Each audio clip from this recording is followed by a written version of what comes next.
hoped that the global community would be working together to address the existential threat of climate change, working to prevent future pandemics, working to address the massive levels of income and wealth inequality that exist, working to improve the standard of living of struggling people all over the world.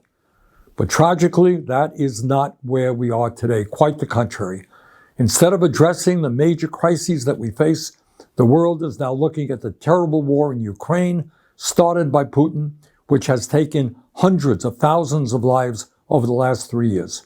We are looking at the horrific war in Gaza, where, as we speak, thousands of Palestinian children are facing starvation due to Israel's inhumane and illegal war policies. And now we face a dangerous and escalating war in Iran, which was begun in violation of international law by the extremist Netanyahu government. And the main point that I want to make today is that it is absolutely imperative that the United States not be dragged into this war. Let me say a word about how this war began. On Thursday, Netanyahu launched an illegal and unilateral surprise attack on Iran, bombing targets across the country and killing hundreds of people. Iran has responded with attacks of its own, which have killed dozens of people in Israel. Whatever you may think of the corrupt and authoritarian Iranian regime, Israel's attack clearly violated international law and the United Nations Charter.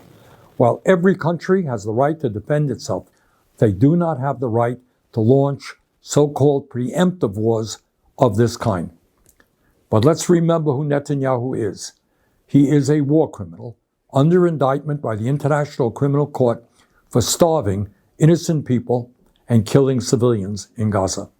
At this very moment, in Gaza, Israel continues to prevent the UN from delivering humanitarian aid.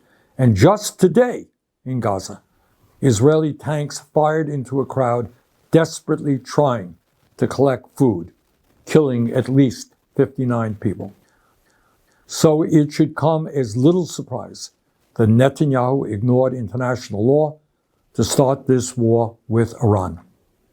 But Netanyahu's decision to strike also directly contravened the express wishes of the United States, which was seeking a diplomatic resolution to the long-standing tensions around Iran's nuclear program.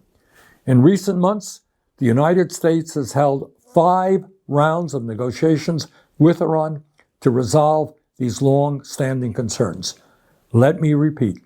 In recent months,